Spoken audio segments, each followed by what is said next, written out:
Hukum syarifah dengan ahwal. Hukum syarifah menikah dengan ahwal. Marhaba. Ini juga adalah salah satu syariat. Termasuk syarat nikah, yaitu ada yang namanya kafa'ah. Apa itu kafa'ah? Kafa'ah kesederajatan kasta. Dan ini khusus di syarifah, khusus buat syarifah. Daripada apa? Anak keturunannya Nabi Muhammad SAW. Kenapa? Anak keturunan Nabi, seorang syarifah, lebih dikekang, lebih dijaga, lebih diprotek oleh Nabi Muhammad SAW. Karena syarifah adalah hakus sayyid, itu adalah haknya para sayyid, haknya para habaib. Maka hal ini telah diberikan dan dijadikan aturan di dalam agama. Ada yang namanya kafa'ah. Ada apa dengan kafa'ah? Pertama, saya pernah duduk bareng sama beberapa habaib, beberapa sayyid dan syarifah. Masih anak-anak muda. Di Jakarta tahu sendiri, mereka sudah mulai yang namanya apa, sayyid dan syarifahnya lebih modern, meninggalkan daripada syariat. Dan mereka mengatakan, ada enggak dalil yang menerangkan masalah kafa'ah? Syarifah wajib dengan sayyid. Saya bilang ada. Dalam Al-Quran itu ada kalimat mu'min bil mu'min. Itu diambil dalil oleh para imam-imam kita menjadi dalil daripada syarat kafa'ah. Orang mukmin harus sama orang mukmin, orang muslim harus sama orang muslim. Itu menjadi yang namanya kesederajatan kasta. Itu menjadi salah satu hukum dalam syariat. Maka seorang syarifah di dalam ahkam, di dalam hukum arba'atul madzahib, 4 imam tidak mengesahkan seorang syarifah menikah dengan ahwal atau watani, saudara. Ada apa? Karena begitu pentingnya syarifah di matanya Rasulullah SAW. Haknya syarifah itu adalah haknya sayyid, bukan selain sayyid. Maka harus didengar, dipatuhi. Kalau anda cinta kepada Siti Fatimah, maka di dalam satu riwayat saya pernah mendengarkan, siapa orang syarifah menikah dengan ahwal, menikah dengan selain sadah, menikah dengan selain sayyid, maka apa yang terjadi? Besok lusa dia tidak ada di barisan Siti Fatimah Zahra binti Rasul SAW. Bukan hanya itu, sampai Siti Fatimah tidak mau melihat wajahnya syarifah tersebut karena sakit hati, saudara. Kalau sudah menyakiti hatinya Siti Fatimah, sama dia menyakiti hatinya Sayyidina Rasul SAW. Kalau hatinya Nabi yang sakit, mau masuk surga lewat mana? Jadi jangan beranggapan saya syarifah, saya keturunan Nabi, surga kebuka buat saya. Homen ente, siapa kamu? Nabi Muhammad SAW saja masih ibadah kepada Allah sampai kakinya bengkak. Anda juga harus patuh kepada Allah Subhanahu wa Ta'ala. Lalu kemudian saudara, masalah kafa'ah tersendiri ini untuk menjaga nasab anda supaya tidak yanqati, tidak terputus kepada Nabi Muhammad SAW. Di Jakarta banyak syarifah zuat sama ahwal. Apa yang terjadi? Allah hancurkan, Allah hinakan, Allah leburkan hartanya. Ini ahwal orang kaya, rata-rata begitu. Faktor ekonomi. Ini orang ahwal orang kaya, masya Allah. Syarifah tergiur dengan kekayaan duniawi. Menikahlah ini syarifah dengan ahwal tersebut. Subhanallah, karena menyakiti hati Nabi, maka apa yang terjadi? Itu dia punya harta habis sudah semuanya, saudara. Hancur lebur. Jangan pernah menyakiti hatinya Rasul Shallallahu Alaihi Wasallam. Jangan membenarkan sesuatu yang haram, dan jangan menjalankan sesuatu yang dimungkari oleh Nabi Muhammad Shallallahu Alaihi Wasallam. Saudara yang dimuliakan oleh Allah, kalau bukan kita yang menjaga nasab kita, siapa lagi? Kalau bukan kita yang menjaga daripada kemuliaan yang Allah titipkan kepada kita, siapa lagi? Maka oleh sebab itu, saudara yang dimuliakan oleh Allah, tolong jangan sakiti hatinya Siti Fatimah Zahra binti Rasul sallallahu alaihi wasallam. Jadilah syarifah yang pantas untuk dibanggakan oleh Siti Fatimah.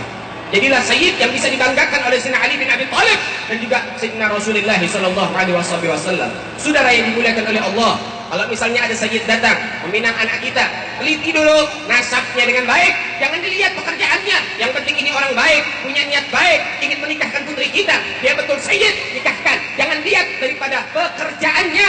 Kerja bisa dicari, duit bisa dicari, saudara. Tapi iman itu adalah hak paten, ada di dalam hati, harus kita perhatikan, saudara.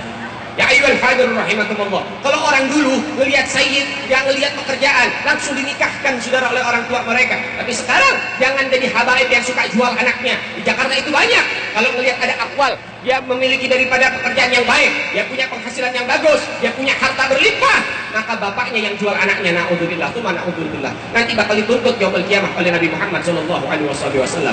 Saudara yang dimuliakan oleh Allah. Sehingga masalah ini, polemik ini, kasus ini, kalau kita bicara masalah ini, ada beberapa masalah. Para ulama berpendapat seorang syarifah menikah dengan ahwal. Pertama ini, pernikahannya itu batal nikah, batal pernikahannya. Jadi apa yang terjadi kalau batal nikahnya? Kalau berhubungan intim jadi zina, kalau punya anak jadi anak zina. Na'udzubillah, na'udzubillah. Ini pendapat para ulama kita. Ikhtilaf ulama itu ada. Tapi semua yang berbeda pendapat, mereka semua tetap melarang para syarifah dinikah dengan ahwal. Sehingga menurut Imam Ahmad bin Hanbal menyatakan boleh syarifah nikah dengan ahwal dengan syarat apa? Yang pertama, syaratnya banyak, cuman yang pertama saja, harus mendapatkan izin, mendapatkan restu, mendapatkan ridha dari semua habaib sedunia. Coba pakai akal saja. Ada satu ahwal mau nikah sama syarifah, minta restu, minta ridha Semakassar dulu dah, se-Sulawesi dulu deh, bisa atau tidak? Satu tidak ridha, gugur daripada syarat tersebut, tidak bisa. Apalagi sedunia, saudara. Maka oleh sebab itu, ini adalah penolakan secara halus dari para imam-imam madhab kita, dan hal ini harus kita amati dengan baik, harus kita cermati dengan baik, saudara. Madhab memang ada yang membolehkan, tapi tetap kita punya madhab, kita punya ajaran daripada ajdaduna, kita punya kakek moyang kita, para habaib kita, para kakek moyang kita, Imamul Haddad, Imam Jamaluddin, Imamul Idrus. Mereka adalah mujtahid-mujtahid yang bisa memberikan fatwa, tapi mereka tawadhu, saudara. Mereka tidak ingin menjadi salah satu imam madhab, tapi para arba'atul madzahib, 4 mazhab tidak mengesahkan syarifah zuat atau nikah dengan ahwal. Maka oleh sebab itu mudah-mudahan bisa dipahami, bisa dimaklumi kenapa saya keras tentang masalah ini, karena sudah cukup banyaknya syarifah-syarifah yang menyeleweng dari thariqahnya Nabi Muhammad SAW. Saya nggak peduli kalau para syarifah benci dengan kalimat saya, benci dengan hukum yang saya sampaikan, saya tidak peduli. Yang penting Nabi Muhammad tidak benci sama saya, Siti Fatimah tidak benci kepada saya. Tapi mudah-mudahan Allah Subhanahu wa taala menyelamatkan kita dan menyelamatkan para syarifah kita, menyelamatkan para sadah kita, dan juga menyelamatkan syarifah-syarifah yang telah salah arah. Maka mudah-mudahan mereka bisa kembali lagi di dalam manhajnya Nabi Muhammad SAW. Saudara yang dimuliakan oleh Allah Subhanahu wa taala, cukuplah pernikahan ini menjadi salah satu kabar baik buat kita. Semoga kita semua berbahagia. Pesan saya kepada kedua mempelai, tolong kalau tidak ada masalah di dalam rahim istri Anda, jangan pernah berhenti buat anak. Jadikan rumah produksi istri Anda. Jadi sebaik-baik orang itu yang produktif. Kalau kita bicara masalah pabrik, saya pengen tanya, pabrik yang sukses sama pabrik yang gagal. Nih gambarannya, ada satu pabrik cuma ngeluarin 1 unit motor, kemudian tutup itu pabrik. Ini kira-kira sukses apa gagal? Sukses apa gagal? Sukses apa gagal? Ada pabrik ngeluarin 1 unit motor, kemudian pabriknya tutup, kira-kira sukses apa gagal? Gagal. Kemudian ada satu pabrik, Masya Allah produktif tiap tahun 10 unit, 10 unit, 10 unit istiqomah, kira-kira sukses apa gagal? Sukses apa gagal? Baik, kita satu pendapat, kalau produktif itu sukses, kalau nggak produktif itu gagal. Maka oleh sebab itu Nabi Muhammad SAW menyatakan nanti para anbiya membangga-banggakan umatnya yang begitu banyak, dan aku adalah orang yang paling bangga karena umatku adalah umat terbanyak. Maka jadilah salah satu bagian dari orang yang bisa membanggakan Rasulullah dengan cara apa? Dengan cara memperbanyak anak, saudara. Saudara yang dimuliakan oleh Allah Subhanahu wa taala, kalau istri tidak ada masalah, maka jangan dipakai KB, jangan ikutin pemerintah KB. Buat daripada keluarga besar, keluarga banyak, itu menjadi KB-nya Rasul Shallallahu Alaihi Wasallam. Kalau nggak ada masalah jangan pakai KB. Saya punya istri jujur, KB itu ada 2 ya. Ada yang mubah, ada yang haram. Hukum aslinya haram, tapi bisa jadi mubah. Kapan KB diharamkan? KB diharamkan kepada seorang wanita yang nggak ada masalah di rahimnya, kemudian dipasangin KB karena takut punya anak, maka itu jadi haram. Yang kedua, kapan KB itu mubah atau halal? KB itu halal kalau istrinya punya masalah di kandungannya. Kalau misalnya punya anak nanti bermasalah, maka KB itu menjadi halal. Saya punya istri, waktu pertama kali melahirkan itu sesar. Kenapa? Karena itu tadi, ketubannya rembes. Jadi dia punya dinding rahimnya atau rahimnya itu sudah mulai rapuh, dijahit berkali-kali, robek lagi. Mau tidak mau harus KB. Karena apa? Pemulihan rahimnya. Maka itu diperbolehkan. Tapi kalau misalnya tidak ada masalah, ayo jadilah rumah produktif, harus bisa memperbanyak anak. Orang dulu sekali nikah anaknya 14. Mudah-mudahan kita doakan pengantin anaknya 25. Amin ya rabbal alamin. Dia berjuang aja dulu, masalah hasil akhir urusan belakangan.